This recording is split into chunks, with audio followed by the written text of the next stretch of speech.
Hi dear friends, some words of Torah for Parshat Vayishlach. We can learn a lot about diplomacy when confronting malevolent forces by just looking at our Parsha. As our sages tell us, Yaakov prepared for his inevitable encounter with Esav in three ways. 1. He sent an appeasing gift to Esav in advance of his arrival. 2. He prayed to Hashem for divine aid. And 3. He prepared for battle with Esav. Today, let's look at the type of peace offering that Yaakov sent. We would have to assume that it was a gift that would soften Esav's heart and help generate brotherly and peaceful relations between the two brothers. The Torah says that Yaakov took goods that were min haba biyado, that came into his hand, and sent that merchandise to Esav. What do those words mean? Why say that he sent Esav a gift from items that came into his hand? Where else would they come from? The Alshich offers a logical explanation. Yaakov did not want to send Esav anything that would remind him that Yaakov had stolen the firstborn blessings from him. Yaakov was in a quandary. He wanted to appease Esav with a gift, but not with something that would make Esav jealous. The blessing that Yaakov took from their father Yitzchak was V'yitein lecha ha'elokim mital hashamayim u'mishmanei haaretz. May God grant you the dew of the heavens, the fatted produce of the earth, verov dagan v'tirosh, and an abundance of grain and wine. If Yaakov would have sent vegetables, vegetation, produce to Esav, grain, nuts, etc., this would have reminded Esav that Yaakov's wealth came from Yitzchak's blessing, and instead of appeasing him, it would have angered him. That is why the Torah writes that Yaakov presented Esav min haba biyado. Notice that all the gifts that Yaakov sent were exclusively livestock, animals. These were the animals that came into Yaakov's hand while working for Lavan in last week's Parsha. He wanted to demonstrate to Esav that despite his modest wealth, their father's blessing had not materialized in his lifetime thus far, and so Esav should not be resentful or jealous. Another way of appeasing Esav would be to send him a gift that Yaakov knew he would enjoy. Accordingly, Rabbeinu Bechaya understands the words min haba biyado as a type of gift that would normally come into Esav's hand, and not Yaakov's, as the other commentaries understand it. He quotes a midrash that states that in addition to all the enumerated livestock in the Torah, Yaakov also sent a falcon as a gift to his brother. He knew that Esav loved to hunt, and the falcon is the hunter's favorite bird since it assists him in finding the hunter's prey. We suggest another interpretation, one which looks back to the very first time we encounter Yaakov's yad, his hand. In Parshat Toldot, when the twins are born, Esav came out first. The Torah then relates that V'yado ochezet ba'akev Esav. Yaakov, who next emerged, his hand was holding on to Esav's heel. 2 weeks ago, in an attempt to understand the imagery of that verse, we suggested that instead of this verse implying that Yaakov was vying to take something away from Esav, it instead means that Yaakov, even from the womb, viewed himself as Esav's protector. He knew that his brother was wild, rambunctious, and given to moral abandon. He would need a brother who could help him find his way and prevent him from getting completely sucked in by the lusts and evils of the world.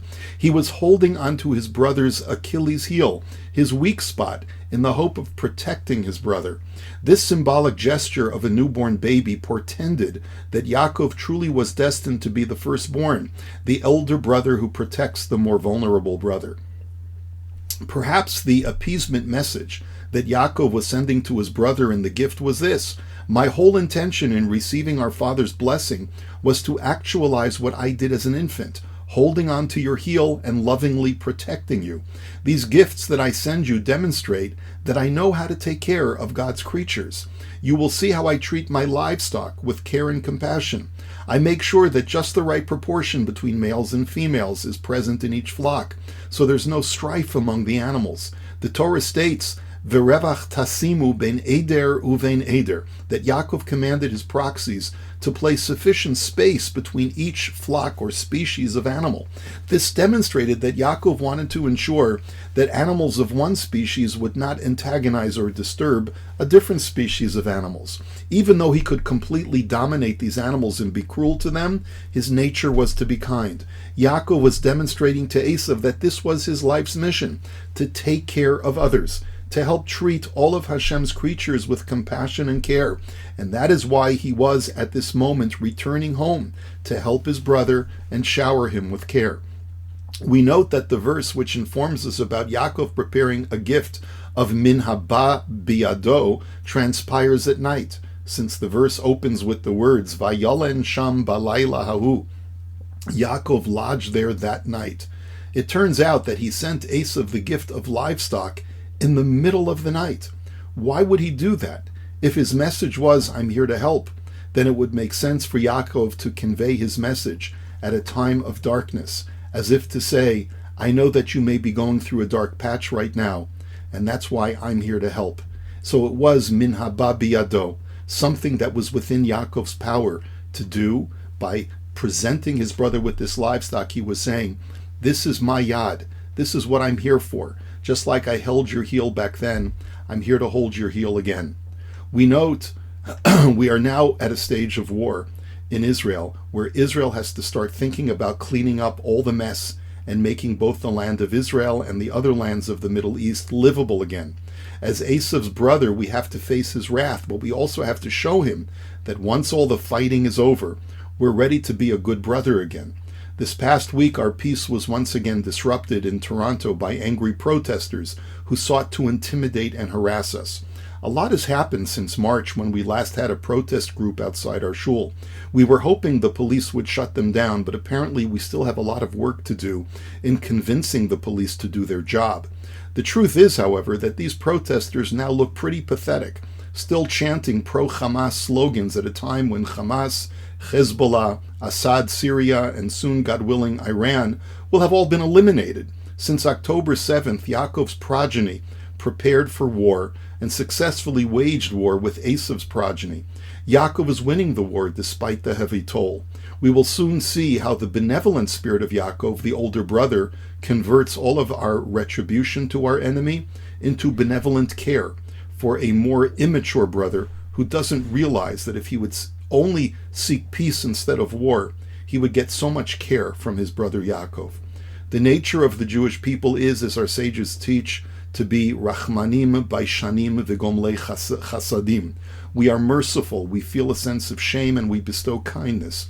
Despite the fierceness of our people in battle, this will always remain our hallmark.